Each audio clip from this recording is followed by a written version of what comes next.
Have you ever wondered why some people seem to win every confrontation without even opening their mouths? If you're watching this video, you're probably tired of feeling powerless in conversations, of walking away wishing you'd said something smarter, stronger, or just anything at all. Maybe you've been in rooms where louder voices drown you out, or you feel overshadowed by those who dominate with their words. You might even think your silence is a flaw, a sign of surrender or weakness. But what if the truth is completely different? What if the real power lies in what you don't say? Nietzsche, the enigmatic philosopher, saw something the world usually misses. In a society obsessed with winning arguments and proving points, Nietzsche realized that real influence is never found in a flood of words. Instead, he believed that silence itself can be an unstoppable force. Those who talk the most, he observed, often reveal the most. Needing to explain, justify, or convince is already a disadvantage. From childhood, we're told to speak up, defend our ideas, to never let them win. It's drilled into us that every disagreement is a fight for our worth. But what if stepping back is actually stepping up? Nietzsche's radical idea is that the quietest voice in the room can actually be the most dangerous. Silence unsettles people. It makes others nervous. It forces everyone to look inward, to confront their own motives and insecurities. If you feel like your voice never lands, if you're always the one keeping the peace while others take advantage, this video is for you. Maybe you've confused silence with losing, but by the end of this, you'll see how holding back can become your sharpest tool. You'll see how silence isn't just the absence of talking, but the presence of something much deeper and stronger. Together, we'll look at Nietzsche's wisdom and discover how to handle any situation, not by shouting the loudest, but by mastering the art of not saying a word. Why do we feel that urge to respond, to defend ourselves, to constantly prove our points? Why does silence feel so awkward and uncomfortable? It's because we've been trained to believe that the truth must always be argued, that letting someone else speak without answering back means letting them win. But Nietzsche understood that this is just fear disguised as confidence. Behind our need to explain ourselves is a shaky ego that's terrified of looking weak. The reality is, most people aren't searching for truth in an argument. They're seeking power. They want to prove themselves right. Not to learn, but because their sense of self depends on winning. When you find yourself wanting to justify, to defend, to explain, you've already fallen into someone else's trap. The need to convince shows you're still chained by the desire for approval. Nietzsche called this the morality of the herd, the habit of living for others' expectations, always wanting to be seen as good or right. But this is exactly what holds you back. True strength, Nietzsche said, isn't about winning debates. It's about never needing to enter them in the first place. It's about standing firm, staying steady, even when others mock, criticize, or don't understand you. The real victory is internal. It's not about applause, but about mastering yourself. Arguments are like theater, Nietzsche believed. As soon as you rise to perform, you've already given up your advantage. The truly strong person doesn't react. They observe. They don't get pulled into someone else's drama. The more you try to prove something, the more you reveal your own insecurities. But if words aren't the answer, how can you project strength? How can you win without even opening your mouth? Nietzsche's answer was the Übermensch, the overman, someone who rises above ordinary thinking and controls their world through sheer presence and self-mastery. In the next part, we'll break down what this means in practical terms and how you can become someone who wins any room just by being there. Are you ready to see what silence can really do? Let's dive deeper. Nietzsche didn't write for people afraid of discomfort. His ideas are for those willing to turn inward and transform their weakness into strength. Ordinary people, he believed, are trapped by rules, by tradition, by the need for others' approval. But the Übermensch is different. He doesn't react to the world, he shapes it. And he does so mostly in silence. The Übermensch doesn't chase victories in pointless debates. He doesn't get drawn into emotional games. He picks his moments with precision, choosing when to speak and, more importantly, when to say nothing at all. He knows that silence isn't empty. It's a powerful signal, a form of communication that says, I don't need to convince you. His silence is never passive. It's alive, brimming with self-control and authority. While others compete for attention, he simply holds his ground. His gaze alone can be enough to command respect. When others scramble to explain themselves, he just watches, exposing their flaws with nothing more than a quiet presence. The less he says, the more others guess, second-guess, and ultimately reveal themselves. In their effort to fill the silence, they expose their own insecurities. They lose their balance, while he stays unshakable. Silence, in this sense, is not giving up. It's complete control over your own energy.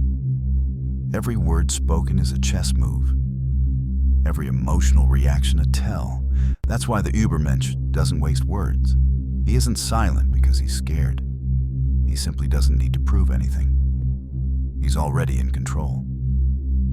His silence makes others feel their own doubts, their own confusion. In a noisy world, those who can command silence become true leaders. Nietzsche's Übermensch makes his own rules. He doesn't chase validation, and that's why he can never be manipulated. Think about it. What's more unsettling than someone who cannot be guilted, scared, or made to care about being liked? This is the real shield. Silence that can't be penetrated by social games. When the Übermensch finally does speak, his words have the power to shake foundations. But what is it about silence that makes it so powerful, even threatening? Why does it make people so uncomfortable? To answer this, we have to look at psychology. Silence is more than a lack of noise. It's a mirror.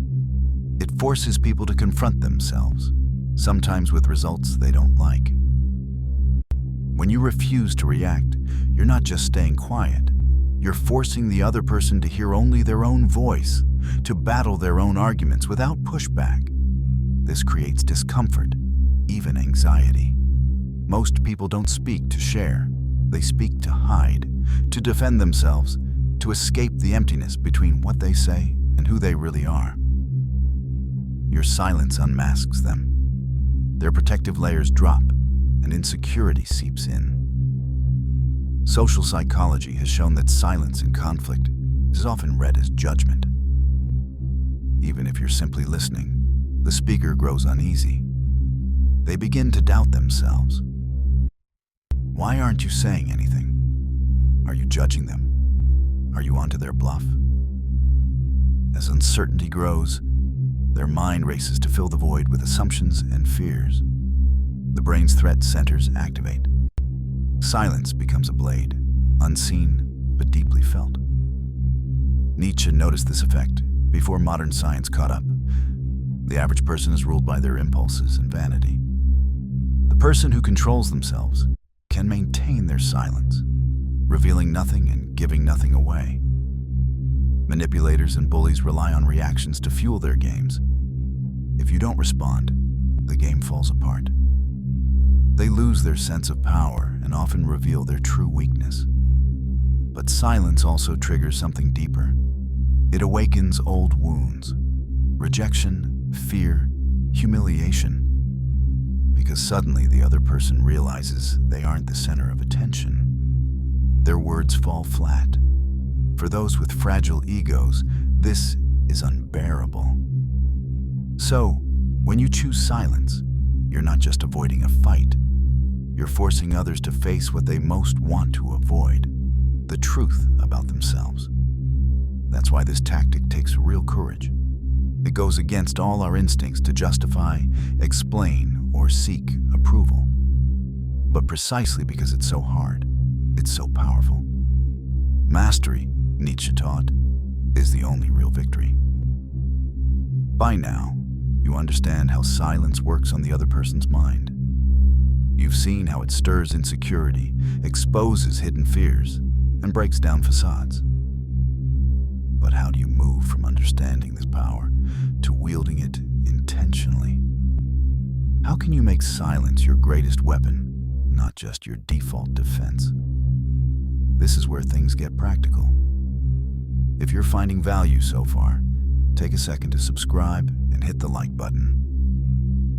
It helps more people discover these ideas, and it's a small act that supports the channel in a big way. Now, let's talk about transforming silence from something passive into an active, sharp tool. The first step is brutal but simple. Hold your tongue when every instinct screams at you to respond. This is true strength.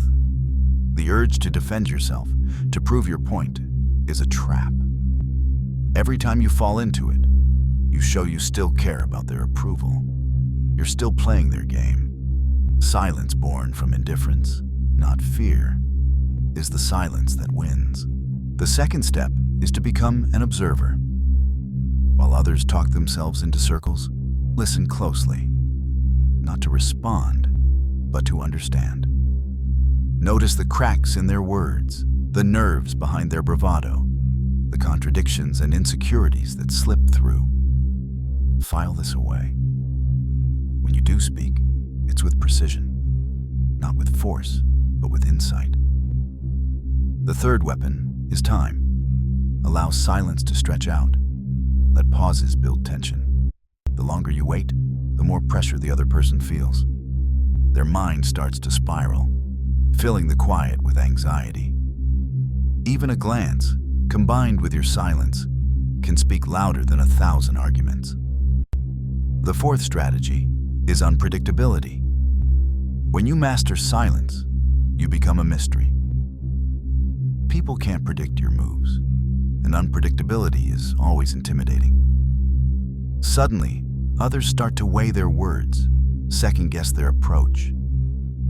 You become the gravitational force in every exchange.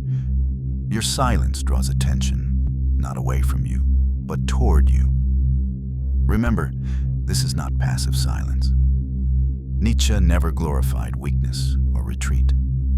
The kind of silence we're talking about is active, intentional, almost electric. You're not withdrawing, you're gathering strength, positioning yourself. When you finally choose to speak, your words have the weight of silence behind them. One sentence is enough. You don't have to win the argument, you just end it. But sometimes, the challenge is not about outsmarting others, but about surviving emotionally.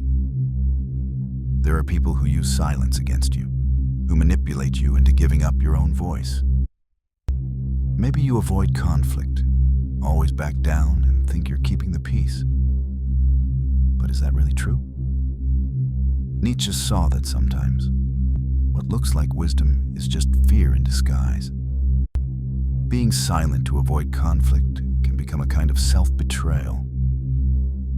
Have you noticed how some people take advantage of your patience? They push, they intrude, they claim your space while you keep quiet. You tell yourself it's not worth the fight, that keeping the peace is more important. But in reality, you're paying a price. Others are using your silence as a tool against you. They know you'll never push back, so they take more and more. Nietzsche called this slave morality. the habit of shrinking yourself, of making yourself small to fit others' needs. It's a way of surviving, but not a way of living fully. He never wrote for those who settle for less.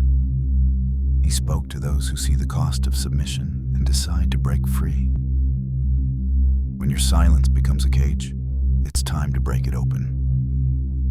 The true will to power, Nietzsche said, is not about dominating others, but about owning yourself. It's about taking back your story, your boundaries, your strength. Choose silence not out of fear, but out of confidence. Let it be a sign that you owe no one an explanation, not even yourself. But how do you reach this level? How do you transform from the one who is silenced into the one who masters silence? The answer, again, is in the idea of the Übermensch.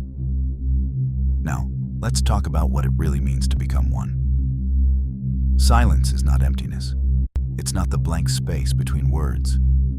True silence is presence, real, undeniable, and powerful.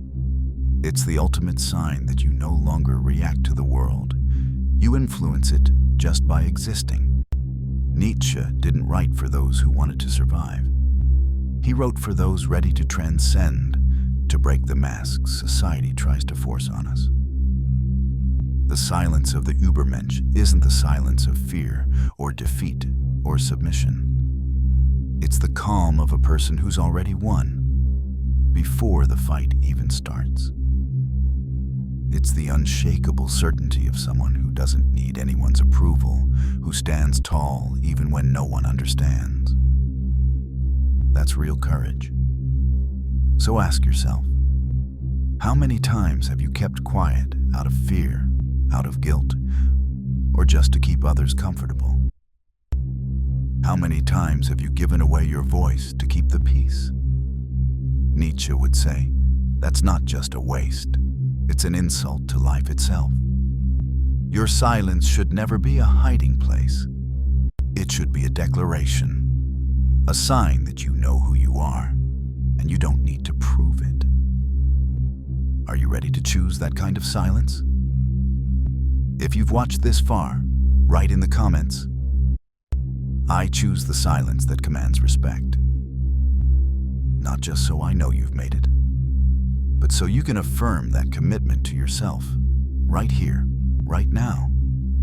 Because even a few words, spoken with intent, have the power to change everything. And if you want to go further, watch the next video. It will help you deepen what you've learned here and give you new tools for mastering yourself and your life. Remember, the loudest person isn't always the strongest. True power lies in knowing when to speak and when to let silence say it all.